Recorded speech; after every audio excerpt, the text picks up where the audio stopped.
Hi! Hello! నమస్తే. Welcome back to our channel. Vlog ఏంటో మీకు అర్థమైపోయి ఉంటది కదా! ఈరోజు గురు పౌర్ణమి కదా! ముందుగా అందరికీ గురు పౌర్ణమి శుభాకాంక్షలు. ఐ హోప్ అందరూ ఈ టైంకి మంచిగా ఇంట్లో పూజ ఫినిష్ చేసుకొని, టెంపుల్స్ కవర్ చేసేసి రిలాక్స్డ్‌గా ఉండుంటారు. అందుకే ఈ టైంలో పోస్ట్ చేస్తున్న వీడియో. ఈరోజైతే అన్ని సాయిబాబా గుళ్ళు బాగా క్రౌడ్ ఉంటుంది. సో, ఎర్లీగా వెళ్ళాలని మార్నింగే ఎర్లీగా లేచేసి పూజ పనులు, ప్రసాదం పనులు అన్నీ స్టార్ట్ చేసేసుకున్నా. యాక్చువల్‌గా గురు పౌర్ణమి అంటే సాయిబాబాని ఎక్కువ పూజిస్తాం కదా! కానీ ఇది అందరి గురువులకి రిలేటెడ్ ఫెస్టివల్ అనమాట.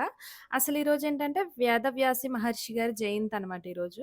ఇంకా దక్షిణామూర్తి, షిరిడి సాయిబాబా, దత్తాత్రేయ స్వామి, వేదవ్యాసుడు ఇలా గురువులందరిని కూడా పూజిస్తారు. కానీ ఎక్కువ సాయిబాబా గుళ్ళైతే బాగా క్రౌడ్ ఉంటాయి ఈరోజు. ఫస్ట్ అయితే ప్రసాదాలు స్టార్ట్ చేసేస్తే అవి కుక్ అయ్యేలోపు ఇటు దేవుడి దగ్గర అన్నీ అరేంజ్ చేసుకోవచ్చు అని చెప్పి స్టవ్ మీద శనగలు కట్టు పొంగలి చేద్దాం అనుకుంటున్నా ప్రసాదం ఈరోజు.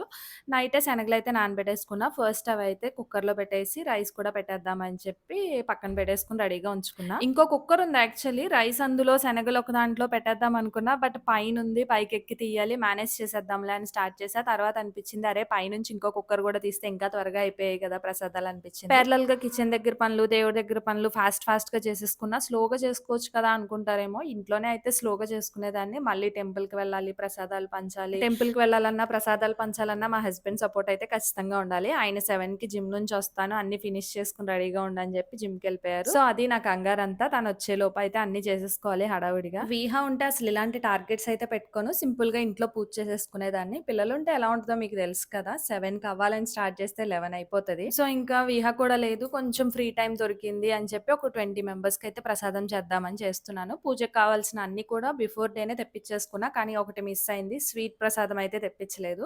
స్వీట్ బూందీ గానీ, కోవా గానీ తెప్పిద్దాం అనుకుని మర్చిపోయాను. ఇంకా బెల్లం పెట్టి దేవుడికి దండం పెట్టేసుకున్నా. మార్నింగ్ 4:30కి లేచా. 8:30కి పూజ, టెంపుల్, ప్రసాదం పంచిపెట్టడం అన్నీ అయిపోయాయి. చాలా ఫాస్ట్‌గా ఎక్స్‌ప్రెస్‌లా చేసేసాననమాట. వ్లాగ్ షూట్ చేస్తున్నానంటే ఇంకా ఆటోమేటిక్‌గా అరగంటలో అవ్వాల్సింది గంట పడుతుంది కదా! అది మీకు తెలుసు కదా! సో, ఇంకా అలా డిలే కొంచెం డిలే అయితే అయింది. బట్ బాగా డిలే అయితే ఏమి అవ్వలేదు.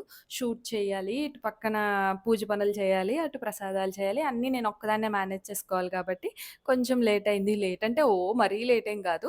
మా హస్బెండ్ 7:00కొచ్చారు. 7:00కి నేను కిందుంటాను అని చెప్పాను. బట్ ఆయన పైకొచ్చేసారు. పైకొచ్చి ప్రసాదాలు ప్యాక్ చేశామనమాట. అదే కొంచెం లేట్ ఒక 10-15 మినిట్స్ లేట్ అయిందంతే. ఎప్పుడు రెగ్యులర్ పూజలా కాకుండా అభిషేకంలా చేయాలనిపించింది. లాస్ట్ వీక్ షిరిడీ వెళ్ళామని చెప్పాను కదా! వెళ్ళినప్పుడు మార్నింగ్ హారతికి వెళ్ళాం. అప్పుడు చూసాను కళ్ళతో అభిషేకం. ఇప్పుడు నా చేతులతో నేనే చేస్తున్నా ఆ బాబాకి అభిషేకం. చాలా పీస్‌ఫుల్‌గా అనిపించింది. ఈ అభిషేకానికి నేను ఆవు పాలు, పసుపు, కుంకుమ, గంధం, పెరుగు, చక్కెర, తేనె, విభూది, అక్షింతలు, పూలు వీటితో నాకు తెలిసినట్టయితే చేశాను. బాబా ఎప్పుడు చెప్తారు కదా! శ్రద్ధ సబూరి అని. శ్రద్ధతో ఏం చేసినా బాబా యాక్సెప్ట్ చేస్తాడని నేను నమ్ముతాను. సో, పూజలో అటు ఇటు కొంచెం మిస్టేక్స్ ఉన్నా కూడా బాబా అయితే ఏం అనుకోరు. మీరు అనుకోవచ్చు ఏంటి 2 బాబా విగ్రహాలున్నాయి. ఒకటి పెద్దది, ఒకటి చిన్నది అనుకుంటారేమో. ఒకటైతే పూజ గదిలో ఎప్పుడూ ఉంటుందనమాట. రెండోది చిన్నది రీసెంట్‌గా మేము వెళ్ళినప్పుడే తీసుకున్నాను. లైక్ నాకెప్పుడన్నా లోగా అనిపించినప్పుడు, ట్రావెలింగ్‌లో ఉన్నప్పుడు నాతో పాటు క్యారీ చేయాలి. నాతో ఎప్పుడు ఒక బాబా చిన్నది క్యూట్‌గా ఉండాలని చెప్పి అదైతే తీసుకున్నా. సో, ఇదైతే నాతో ఉంచుకోవడానికే పర్సనల్‌గా తీసుకున్నా. ఇంక ఈరోజు స్పెషల్ డే అని చెప్పి పూజలో పెట్టి పూజ చేశాననమాట. బాబాకి అభిషేకం అయ్యాక మళ్ళీ వాటర్‌తో నీట్‌గా స్నానం చేపిచ్చేసి, మంచిగా క్లాత్‌తో తుడిచేసి, గంధం బొట్లు పెట్టేసి, మళ్ళీ ధూపదీప నైవేద్యాలతో స్వామివారిని పూజించుకున్నాను. ఈ లోపైతే మా హస్బెండ్ జిమ్ నుంచి కూడా వచ్చేసారు. ఇంకా ప్రసాదం ప్యాకింగ్ చేయాలి. ప్లేట్స్‌లో పెడితే కింద వలగడం జరుగుతుంది. పంచిపెట్టడం కూడా కొంచెం కష్టమవుతుందని చెప్పి ఇలా జిప్‌లాక్ కవర్స్‌లో ప్యాక్ చేసేసాను ఇంటి దగ్గరే. ఇలా అయితే మనం ఒక కవర్‌లో వేసేసుకొని ఒక్కరే ఈజీగా పంచిపెట్టేయొచ్చు 2 ప్రసాదాలు కూడా. గుళ్ళో అయితే చాలా మంది భక్తులు ప్రసాదాలవి తెస్తున్నారు. మా హస్బెండ్ కూడా అన్నారు గుళ్ళో పెట్టొచ్చు కదా! అని అన్నారు. కానీ నాకెందుకో ఇలా బయట బెగ్గర్స్‌కి పెట్టేవాళ్ళు తక్కువుంటారు కదా! వాళ్ళకి పెట్టాలి అని అనిపించింది. గుళ్ళో చాలా ప్రసాదాలుంటాయి. అండ్ వాళ్ళు ఇంటికెళ్ళి ఫుడ్ కూడా చేసుకొని తింటారు అని చెప్పి నాకెందుకో ఇలా పెట్టాలనిపించింది. ఇంక ఇలా పెట్టేసాను. మధ్యలో ఒక డాగ్, ఆవు కూడా కనిపించాయి. యాక్చువల్‌గా పెట్టాలి, ఆవుకు పెట్టాలని చెప్పి నానబెట్టిన శనగలు కొన్ని కావాలనే పక్కకు తీసి పెట్టాననమాట. ఇక అవి కూడా ప్యాక్ చేసుకొని ఆవు ఎక్కడన్నా కనిపిస్తే నానబెట్టిన శనగలు పెడదామని చెప్పి తీసుకెళ్ళాను. తింటదా లేదా ఆవు అనుకున్నాను కానీ భలే తినేసింది. ఇంకెప్పటినుంచో సాయికోటి బుక్ కొనాలి అని చెప్పి అనుకుంటున్నాను. ఆన్‌లైన్‌లో కూడా ఆర్డర్ పెట్టాను. యాక్చువల్‌గా గురు పౌర్ణమికి రావాలి. 3 సెల్లర్స్ దగ్గర ఆర్డర్ పెట్టా. అంటే ఏది ఫాస్ట్‌గా వస్తదో చెప్పలేం గదా! అని చెప్పి 3 బుక్‌లు రాలేదు. ఇంకా ఏమో స్టార్ట్ చేయలేనేమో ఈ గురు పౌర్ణమికి స్టార్ట్ చేద్దాం సాయికోటి అని అనుకున్నాను.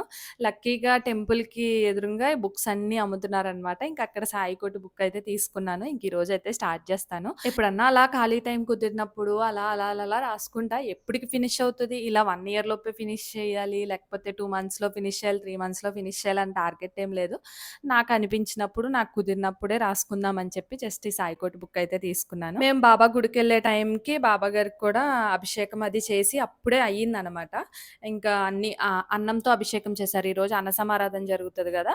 సో, అన్నంతో అభిషేకం చేసి, ఇంకా పాలు, తేనె, పంచదార యాజ్ ఇట్ ఈజ్‌గా అన్నీ ఎలా చేస్తామో అలాగే చేశారు. బాబా గారికి బట్టలేయడం ఇంకా అది అవ్వలేదు. ఇంకా మా హస్బెండ్‌కి టైం అయిపోతుందని వచ్చేసాం. ఈవినింగ్ మళ్ళీ దర్శనానికైతే వెళ్తాము. మేమెప్పుడు రొటీన్‌గా వెళ్ళే టెంపులే. ఇంకా పంతులు గారు కూడా "ఈవినింగ్ రండి సార్ ఇలా లేట్ అయిపోయేలాగా ఉంది" అన్నారు. సరే ఇంక ఈవినింగ్ వస్తాంలే అని చెప్పి వచ్చేసామనమాట. ఇంకా బయటున్న వాళ్ళకి ప్రసాదాలయి అయితే డిస్ట్రిబ్యూట్ చేసి ఇంటికొచ్చేసాము. హ్యాపీగా గురు పౌర్ణమి అయితే అయిపోయింది. చాలా పీస్‌ఫుల్‌గా అనిపించింది. యాక్చువల్‌గా మేము గురు పౌర్ణమికే వెళ్దాం అనుకున్నాం షిరిడి. కానీ ఇలాంటి స్పెషల్ డేస్‌లో అసలు ఆ క్రౌడ్‌ని మనం కంట్రోల్ చేసుకోలేము. ఇంకా అందులో పెద్దవాళ్ళతో ఎళ్తున్నాము. అమ్మ, డ్యాడీ, అత్తయ్య, మావయ్య వీళ్ళతో వెళ్తున్నాము. సో, రిస్క్ చేయకూడదు. పాప కూడా ఉంది అని చెప్పి ఇంకా 1 వీక్ బిఫోర్ నా బర్త్‌డే టైమ్‌లో ఇంకా అలా ప్లాన్ చేసుకున్నామనమాట. ఇంకా ఇంతటితో గురు పౌర్ణమి వ్లాగ్ అయితే క్లోజ్ చేస్తున్నాను. మధ్యాహ్నం అన్న సమారాధన సాయిబాబా దగ్గర. అక్కడికి వెళ్లి ఈవినింగ్ మళ్ళీ బాబాని దర్శనం చేసుకోవాలి. ఇంతవరకు మన ఛానెల్‌ని సబ్స్క్రైబ్ చేసుకొని ఈ వ్లాగ్ చూసి ఇంతలా సపోర్ట్ చేసినందుకు thank you so much guys. మీరు మన ఛానెల్‌ని ఇలానే సపోర్ట్ చేస్తూ ఉండండి. నేను మంచి మంచి వ్లాగ్స్, మంచి మంచి ఇన్ఫర్మేటివ్ వీడియోస్‌తో మీ ముందుకైతే మళ్ళీ వస్తాను. Keep supporting. Thank you. Bye.